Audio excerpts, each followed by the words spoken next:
వీళ్ళు ఏంటబ్బా ఏదో కారణం ఉంది ఏంటి? చిరంజీవి గారు 30-40 సంవత్సరాలు సినిమాల్లో సంపాదించింది పవన్ కళ్యాణ్ గారు సంపాదించాడట. ఏమండి రెడ్ బుక్ అనేది ఏపీ బ్రాండ్ ఇమేజ్ నాశనం చేస్తుందట. యోగి ఆదిత్యనాథ్ ట్రీట్మెంట్ ఇప్పిస్తావు నీకు దమ్ము ధైర్యం ఉంటే. పెద్ద పెద్ద మాటలండి.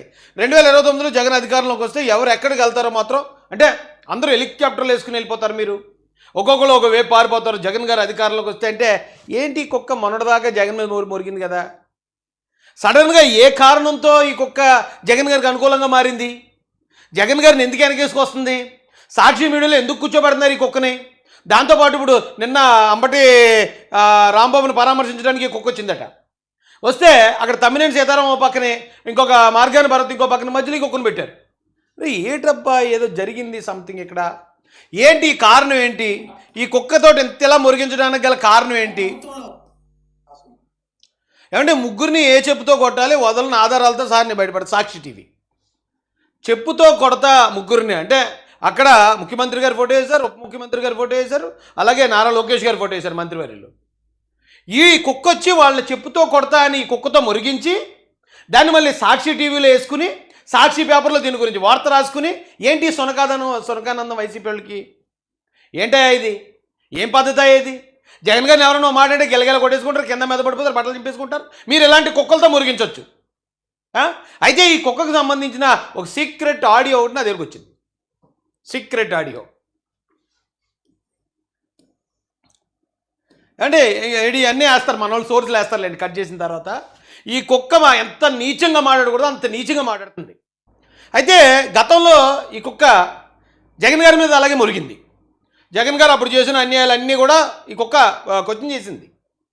అయితే ఓకే అప్పుడు అలా చేశాడు కదా, సరే ఇతను పార్టీ పెట్టాడు, పార్టీ నాయకుడిగా, పైగా ఈడు పుట్టుకు ఒక దళిత పుట్టుకు పుట్టాడు కాబట్టి ఓకే కోపం వచ్చి మాట్లాడేమో అనుకున్నాం. కానీ ఈ కుక్కకు ఒక ఎజెండా, రహస్య ఎజెండా ఉందని మనకు తెలియదు. అప్పుడు గతంలో ఈ కుక్క అలా మొరగడానికి గల కారణం ఏంటంటే అండి,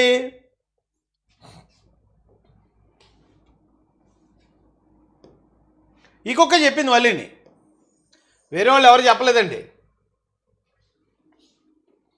బయట మీ దగ్గరకు వచ్చే ముందు 5 సీట్లు అడిగారు. 170 దగ్గర 5 సీట్లు, మిగిలిన 170లో పోటీకి నియోజకవర్గానికి 1 కోటి నాకు ఇచ్చేయండి, 170 కోట్లు ప్లస్ 5 సీట్లు అని అడిగాడు. చంద్రబాబు నాయుడు గారు 1 కోటి కూడా ఈయన కదా, 1 లక్ష కూడా ఈయన అన్నారు, అందుకే వెళ్ళిపోయాడు అని అవతల వర్గం నుంచి వచ్చిన వాదన. సమాధానం సార్, నేను 1 కోటి కాదు 5 కోట్లు అడిగాడు. నియోజకవర్గానికి 5 కోట్లు 5 crores ఇవ్వాల్సిందే, 5 సీట్లు ఇవ్వాల్సిందే. వాళ్ళు ఏమన్నారు? There ends the matter. అంటే గతంలో ఈడు జగన్ గారి మీద మురిగింది, నిజంగా జగన్ చేసిన అన్యాయాల మీదో లేకపోతే దళితుల తరపున మొరగలేదు. ఎందుకు మురుగడేట? చంద్రబాబు నాయుడు గారిని నియోజకవర్గానికి 5 కోట్లు, 170 నియోజకవర్గాలకి 170 కోట్లు అడిగారంట అని నాగరాజు అడిగితే లేదు 5 కోట్లు అడిగాను అన్నాడు. అంటే 175 into 5 అయ్యి బాబు చాలా ఎక్కువైపోతుంది, దాదాపు 1000 కోట్లు అయిపోతుందేమో. అయితే అన్ని కోట్లు అడిగాడట, 5 సీట్లు అడిగాడట. కేవలం 2 ఇవ్వలేదని ఆ కారణంతో చంద్రబాబు నాయుడు గారి మీద, పవన్ కళ్యాణ్ గారి మీద, లోకేష్ గారి మీద మరొకటి మొదలెట్టి నీ కుక్క. సరే మురిగితే మురిగింది, డబ్బులు ఏమన్నారు లేకపోతే 7 సీట్లు ఏమన్నారు కాబట్టి పోనీ ఉడికిపోయి ఆ డబ్బుల కోసమో లేకపోతే నేను 5 ఎమ్మెల్యేలు గెలిపించేద్దాం లేకపోతే ఒక 1000 కోట్లు సంపాదించేద్దాం అనుకుని దురాస్త వచ్చినట్టుంది ఆ జాడ కుక్క. ఏదండి ఆ కుక్క ఏది? ఇంతకని ఆ కుక్కను పెడతానుండండి. ఈ కుక్క అందుకే వచ్చినట్టుంది. మొహం కూడా అలాగ ఉంటుందండి బాబు. ఓ కన్నేమో విజయవాడిని, ఇంకో కన్ను విజయాన్ని చూస్తుంది రాజమండ్రిలో నిలబడితే. అయితే ఈ కుక్క అందుకు ఉడికిపోయి ఆ డబ్బులు లేక డబ్బులు వచ్చేస్తాయి అనుకుని ఏదో ఆశలు కళ్ళలు కనేసి ఉంటాడు. ఓ 1000 కోట్లు వచ్చేస్తా, 1000 కోట్లు ఎక్కడ దయాలి ఎలాగని ఆ ఊహల్లో తిరిగేసి ఉంటాడు. సడన్గా ఈ కుక్క కుక్క పో అన్నారు. అంట్లోకి వీడికి కోపం వచ్చేసి ఆ ఉడుకుమూతనంతో చంద్రబాబు నాయుడు గారి మీద లేకపోతే ఇలాగా మాట్లాడుతున్నాడేమో అనుకున్నాను. కానీ ఈ కుక్కకి ఇంకో రహస్య ఎజెండా ఉందని మొన్నే బయటపడిందండి. ఏంటంటే వీడు మొన్న ముద్రగడ పద్మనాభం కనకాలడానికి వచ్చాడు ఇక్కడ కిర్లంపూడి. వచ్చినప్పుడు 30 కార్లు వేసుకుని వచ్చారట వీళ్ళు. 30 కార్లు వేసుకుంటే వాడి అమ్మ మా పెద్ద మ్యాటర్తో వచ్చాడు రా వీడు అనుకుని చూస్తే 30 కార్లలోంచి 30 మంది దిగారట. అంటే కారుకు ఒకటి డ్రైవర్. కానీ కార్లు కాన్వాయ్ చూస్తే చాలా అంటే ఇది బిల్డప్ అలాగ ఉంటుంది. అయితే అక్కడ ఇన్నర్ మీటింగ్ పెట్టి ఆ మీటింగ్లో అక్కడ ఉన్న జనంతో మాట్లాడుతున్నాడు వీడు. ఏం మాట్లాడాడు? అసలు ఈ కుక్క ఇంత ఇలా మొరగడానికి గల కారణం ఏంటి? సింపుల్గా అందరూ దొరికేసాడు వీడు. ఏంటంటే వాడు మాట్లాడేది, ఉప ముఖ్యమంత్రి నేను మాట్లాడతారండి 5 ఉప ముఖ్యమంత్రులు ఇచ్చారు ఎస్సీ ఎస్టీలకి, ఎప్పుడు లేరు, మాట్లాడేవారు లేదు. మళ్ళీ రేపు పొద్దున అందరూ పదవుల కోసం వస్తారు. ఈసారి ఒకే ఒక పోస్ట్ ఉప ముఖ్యమంత్రి, ఆ ఉప ముఖ్యమంత్రి పోస్టు నీదే నాదే కావాలని నా కోరిక.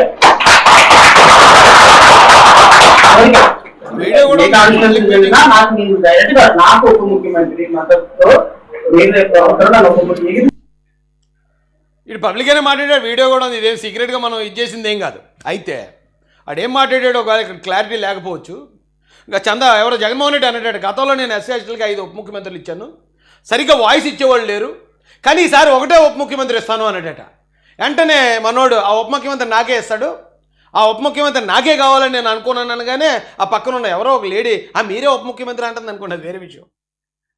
వీడికి ఉప ముఖ్యమంత్రి ఏంటండి, జగన్ ఇస్తా అన్నాడో లేదు మనకు తెలియదు, కానీ ఎంతకన్నా దౌర్భాగ్యం మరొకట్లేదు. అయితే ఇప్పుడు వీడు పవన్ కళ్యాణ్ గారినో లేకపోతే చంద్రబాబు నాయుడు గారిని లేకపోతే లోకేష్ గారిని వీడు ఇంత దారుణంగా మాట్లాడడానికి గల కారణం ఏంటి?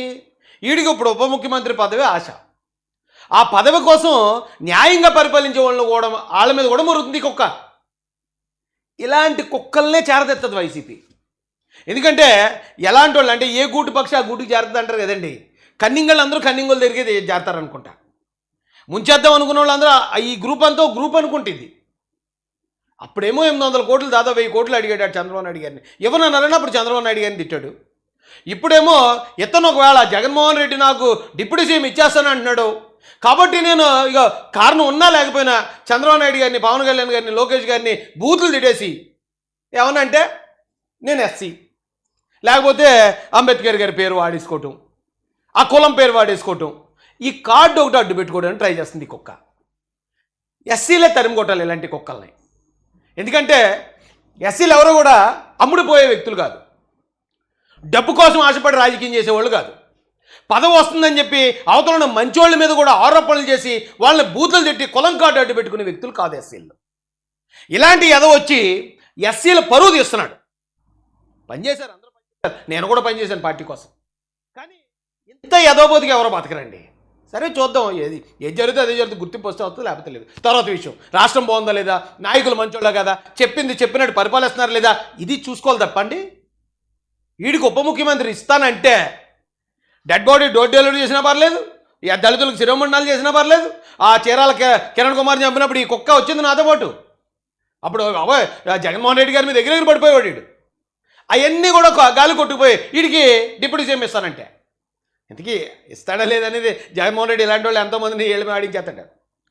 ఇస్తానని అన్నాడా లేదా అనవసరం, కానీ ఈ కుక్క గట ఒకే పోస్ట్ ఇస్తానన్నాడు, అయితే అది నాకే. కాబట్టి నేను ఎంత గట్టిగా పవన్ కళ్యాణ్ గారిని, చంద్రబాబు గారిని, లోకేష్ గారిని తిట్టేస్తానో జగన్మోహన్ రెడ్డికి అలాగే తిట్లు తిట్టేవాళ్ళంటే ఇష్టం. అలా తిట్టినందుకే అంబటి రాంబాబుకి మినిస్టర్ ఇచ్చాడు, అలా తిట్టినందుకే కొడాల నానికి మినిస్టర్ ఇచ్చాడు, అలా తిట్టినందుకే పేర్ని నానికి మినిస్టర్ ఇచ్చాడు, అలా తిట్టినందుకే రోజాకి మినిస్టర్ ఇచ్చాడు. అలా నేను కూడా తిట్టేస్తే నాకు డీసీఎం ఇచ్చేస్తాడు, డిప్యూటీ సీఎం. ఇది ఆశ చూడండి రే, ఆశకు అద్దు ఉండాలి, గులాబీకి సిగ్గు ఉండాలి. ఎదవా ఏం మనిషి, ఏం బతుకుతున్నారు నువ్వు, దళితుల పరువు చెప్తున్నావు కదా ఎదవా, చిచ్చి. ఇదండి ఈ బతుకిడి. అలాంటి వాళ్ళు చూసినప్పుడు చిరగా అవుతుందండి బాబు, ఏట్రా బాబు సొసైటీ ఎలా మారిపోతుంది రోజు రోజుకి. ఇలాంటి ఎదవలు కూడా నాయకులుగా చలామణి అయిపోయి బయటకు వచ్చేయడం, ప్రెస్ మీట్లు వేయటం, వాళ్ళ దగ్గర వెళ్ళి మళ్ళీ జర్నలిస్టులు మైకులు పెట్టడం, ఏంటి దరిద్రం. ఇన్ని సాక్ష్యాలు ఉన్నా ఎవడన్నా నాకు డబ్బులు ఇవ్వండి అని అడుగుతాడా, పొత్తు వాళ్ళు అడిగావు పోనీ సార్ నీకు ఆడి పార్టీ పెట్టుకున్నాడండి, ఎస్ నాకు పొత్తు ఇవ్వండి, ఇక నేను నాకు ఇన్ని సీట్లు ఇవ్వండి, నేను పోటీ చేస్తానని ఆడు తప్పలేదు. కోట్లు నీకు ఎందుకు ఇస్తారా కుక్క కోట్లు ఏం చేసుకుంటే నీకు ఆల్రెడీ ఆ సిరిపోయిన సూట్లు ఉన్నాయి కదా, సరిపోతాయి కదా. కోట్లు అడిగానని చెప్పి సిగ్గు లేకుండా చెప్తున్నాడు మళ్ళీ బయటకు వచ్చి. 5 కోట్లు అడిగాను నియోజకవర్గానికి 5 కోట్లు అక్కడ అడిగాడట. ఇప్పుడేమో డిప్యూటీ సీఎం అడుగుతాడట, డిప్యూటీ సీఎం ఇచ్చేస్తాడనేసి ఇక మంచి వాళ్ళు కూడా తిట్టేస్తాడట. చెప్పులు ఇచ్చి కొడతారండి దళితులు అలాంటి అదో బయటకు వచ్చి తిరిగితే. అండ్ మూడో టాపిక్, నారా లోకేష్ గారు ఒకే రోజు ఆయనలో అంటే ఒక రోజు గ్యాప్లో 3 వేరు కోణాలు చూశానండి నేను. నిజానికి మన చంద్రబాబు నాయుడు గారి గురించి చెప్పాను, ఇలాంటి నాయకుడిని నేను ఫాలో చేసినందుకు నేను గర్వపడుతున్నాను. జనరల్గా దళిత పోరాటాల్లో ఉన్నవాళ్ళు రాజకీయాల్లోకి రావడం తక్కువ ఉంటుంది, రాజకీయాల్లోకి వచ్చిన అంతంత మాత్రం మందకృష్ణ గారిలాగా వాళ్ళకి సపోర్ట్ లేకపోతే వీళ్ళకి ఏదో సపోర్ట్ అలా బయట నుంచి ఇచ్చేలా ఉంటారు తప్ప భుజాన్ని వేసుకోరు పార్టీని, నాయకుడిని భుజాన్ని వేసుకోరు. కానీ చంద్రబాబు నాయుడు గారిలో నేను గమనించినవి లేదు ఇలాంటి నాయకుడిని ఖచ్చితంగా ఈ రాష్ట్రం కోసం నిలబెట్టుకోవాలి, కులం మతం అన్ని పక్కన పెట్టానా సరే ఇలాంటి నాయకుడు లేకపోతే ఈ రాష్ట్రం నాశనం అయిపోద్ది అని మేము ఫిక్స్ అయిపోయాం. మహాసేనలో ఉన్న వాళ్ళందరికీ కూడా ఆయనలో ఉన్న క్వాలిటీస్ చెప్పాను. అయితే మొన్న ఆయన గురించి కూడా ఒక వీడియో మాట్లాడాను, గర్వపడుతున్నాను నేను ఆయన్ని ఫాలో చేస్తున్నందుకు, ఆయన కార్యకర్తగా ఉన్నందుకు అని. ఇప్పుడు లోకేష్ గారు నాకు చాలామంది నన్ను కొద్దిమంది ఈ పార్టీలోకి వచ్చిన తర్వాత నా వాళ్ళే కొంతమంది నన్ను విమర్శిస్తున్నారు. ఎస్సీల మీద దాడి, ఇలా అంతకుముందు క్రిస్టియన్స్ మీద దాడి జరిగితే నువ్వు మాట్లాడేవాడివి, అలాగే ముస్లిమ్స్ మీద దాడి జరిగితే నువ్వు మాట్లాడేవాడు, ఇప్పుడు నువ్వు మాట్లాడట్లేదు అని. దానికి కూడా కారణం నాకు దొరికిందండి. నేను ఎందుకు మాట్లాడట్లేదు అనేది మరి ఆధారం ఉండాలి కదా ఈ జనాలకు చెప్పాలంటే. జనరల్గా గతంలో ఇలాంటివి అన్నీ జరిగినప్పుడు అవును నేను వెళ్ళేవాడిని, ధర్నా చేసేవాడిని, సోషల్ మీడియా ద్వారా ప్రశ్నించేవాడిని, వాళ్ళ మీద కేసులు పెట్టమని డిమాండ్ చేసేవాడిని, అటు నిలబడేవాడిని, నేను జనాన్ని వేసుకుని వెళ్ళేవాడిని. బేపచ్చంగా వచ్చేసేవారు జనాలు, రాయేష్ మాసాన్ని వెళ్తున్నాడంటే. కానీ ఇప్పుడు ఎందుకు వెళ్ళట్లేదంటే కారణం చెప్తాను రండి. ఒకే రోజు ఒక రోజు